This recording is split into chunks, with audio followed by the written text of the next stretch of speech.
Welcome, friends so dear, to Toonriesrhyme. We're glad you're here.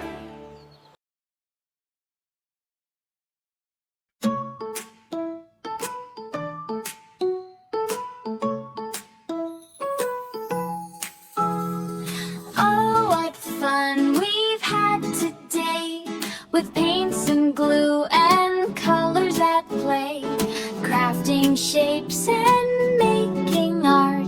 But cleaning up is the next big part.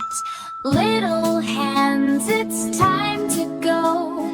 Pick up the paper nice and slow. Put the crayons back in their case. Let's tidy up this messy space. The scissors here, the glue sticks there, the floor is covered. Oh, beware, but together we'll make it shine. Clean up, it's teamwork time. Markers capped and brushes clean. Let's make the room a sparkling scene.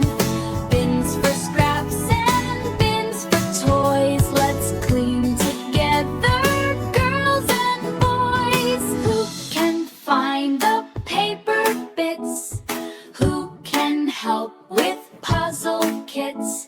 Let's sing a song as we do our part. Cleaning up is a work of art. The table's clear, the floor is neat. Now doesn't that feel so sweet? Crafting is fun, but here's the key. Cleaning up is a victory. So next time you craft, remember to say, let's clean up after we've had our play. A tidy room,